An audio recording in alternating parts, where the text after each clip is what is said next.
आज के इस वीडियो में हम बात करेंगे 10 ऐसी स्टॉक इन्वेस्टिंग मिस्टेक्स की जिनको लोग अक्सर करते हैं और खास तौर पे बिगिनर स्टॉक इन्वेस्टर्स करते हैं, जिनकी वजह से उन्हें या तो लॉसेस देखने पड़ते हैं या फिर अच्छी अपॉर्चुनिटी हाथ से निकल जाती है। तो क्या है ये मिस्टेक्स, आइए जल्दी से देख लेते हैं। मेरा नाम है रंजन और आप देख रहे हैं योर एवरीडे गाइड। सबसे पहली मिस्टेक है investing in IPOs for quick profit. जब भी किसी जाने माने स्टॉक का आईपीओ आता है तो लोग बहुत एक्साइटेड हो जाते हैं कि यार ये आईपीओ तो पक्का बहुत अच्छा प्रॉफिट देके जाएगा। सच बताऊं तो 2016 से अभी तक मैंने सिर्फ 3 आईपीओज में अप्लाई किया है, जिनमें से 2 आईपीओज मुझे अलॉट ही नहीं हुए थे। एक आईपीओ अलॉट हुआ था लेकिन वो मुझे 25% का नुकसान दे गया। 2021 में जब स्टार हेल्थ का आईपीओ आया था तो मैंने उसमें अपनी इन्वेस्टमेंट्स की थी। मैंने आई थिंक 1 लाख रुपीज़ के वर्थ के लॉट्स बाय किए थे जो कि मुझे अलॉट हो गए थे।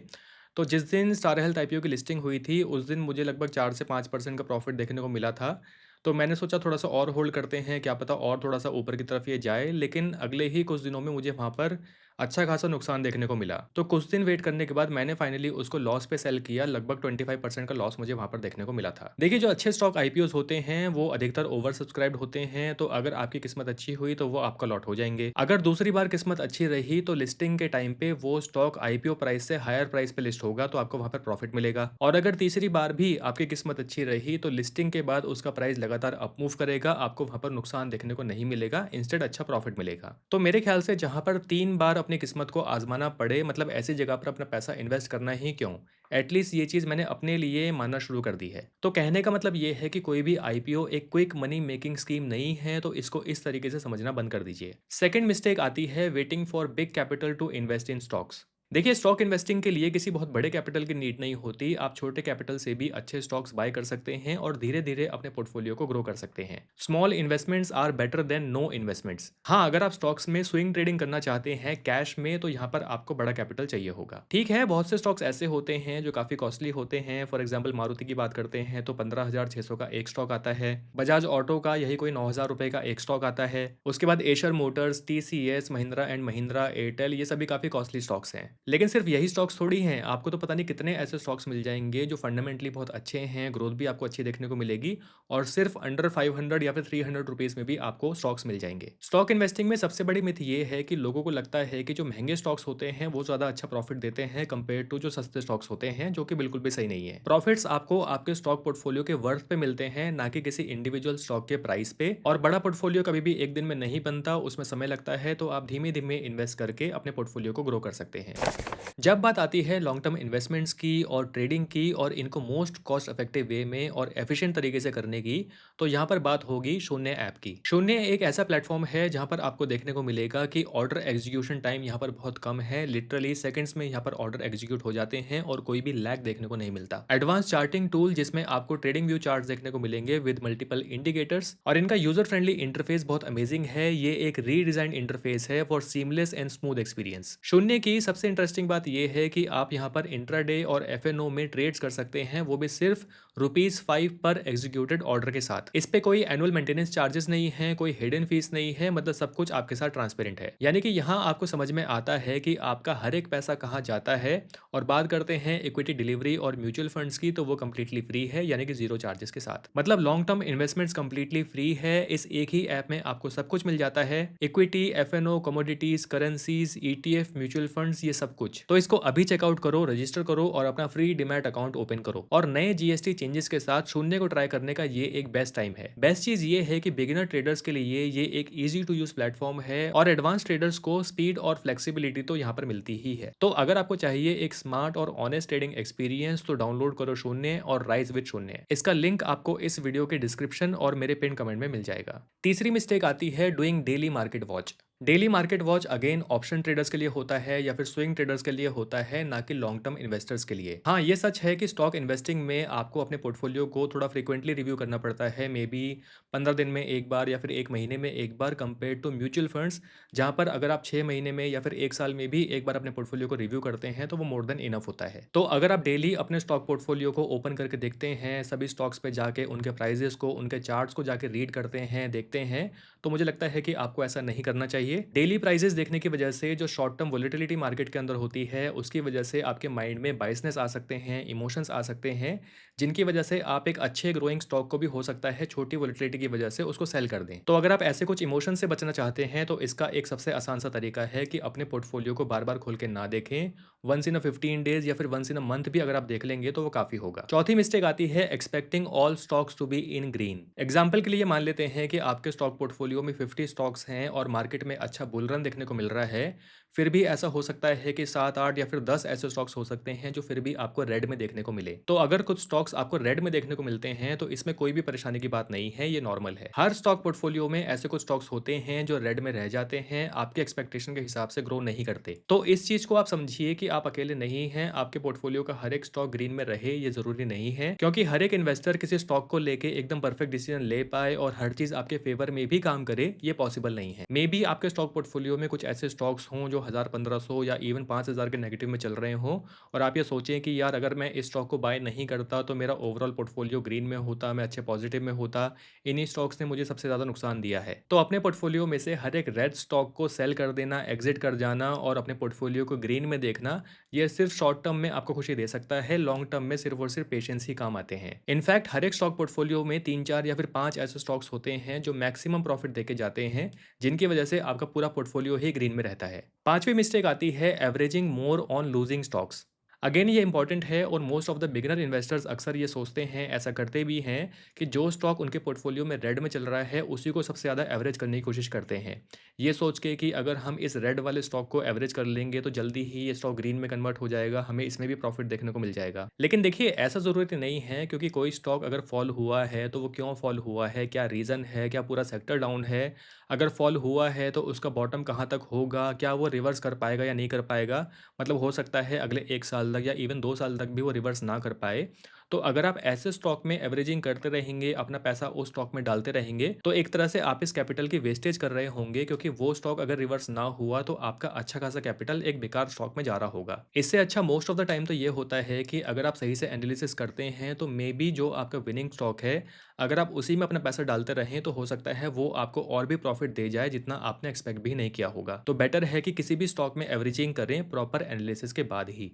सिक्स्थ मिस्टेक आती है thinking that investing in the hot stocks gives more profit.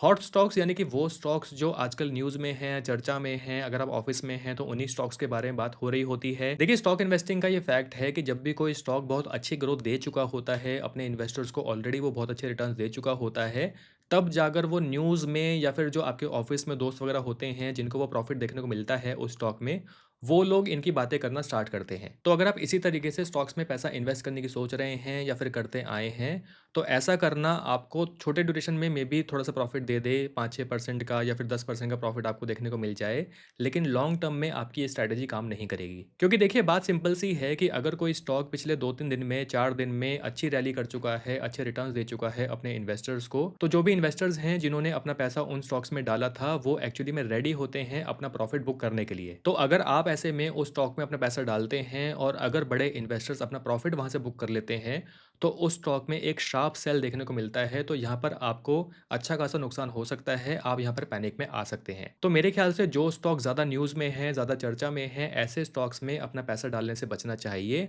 FOMO जैसी फीलिंग आपके अंदर नहीं आनी चाहिए। इस चीज़ का हमेशा ध्यान रखें कि किसी भी स्टॉक्स में अपनी इन्वेस्टमेंट्स प्रॉपर एनालिसिस के साथ करें, ना कि उसकी शॉर्ट टर्म पॉपुलैरिटी की वजह से। सातवीं मिस्टेक आती है choosing stock investing because it gives more profit then mutual funds. जो बिगिनर इन्वेस्टर्स होते हैं, जब वो पहली बार स्टॉक्स में पैसा डालते हैं, मे बी उन्होंने 15-20 स्टॉक्स में अपनी इन्वेस्टमेंट्स करी, उन्होंने उनमें देखा कि यार इनमें से 5-6 स्टॉक्स तो ऐसे हैं जिन्होंने 15 दिन में ही हमें 15 से 20% के रिटर्न्स दे दिए। इतने रिटर्न्स तो शायद कोई म्यूचुअल फंड 1 साल बाद या फिर 1.5 साल बाद ही दे पाता। म्यूचुअल फंड से अच्छा तो अगर मैं ऐसे ही स्टॉक्स में अपना पैसा डालता रहूँ, प्रॉफिट बुकिंग करता रहूँ टाइम टू टाइम, तो जितने रिटर्न्स मुझे म्यूचुअल फंड नहीं देगा उससे ज़्यादा रिटर्न्स तो मैं 1 साल में वैसे ही बना लूंगा। बस यही वो रिटर्न्स कमाने की जल्दी है जो अक्सर धोखा दे जाती है। देखो मेरे हिसाब से इन्वेस्टिंग में एक बहुत ही सिंपल सा रूल फॉलो होता है और वो ये है कि जिसको जिस चीज़ की नॉलेज है वो उसी में अपना पैसा इन्वेस्ट करे।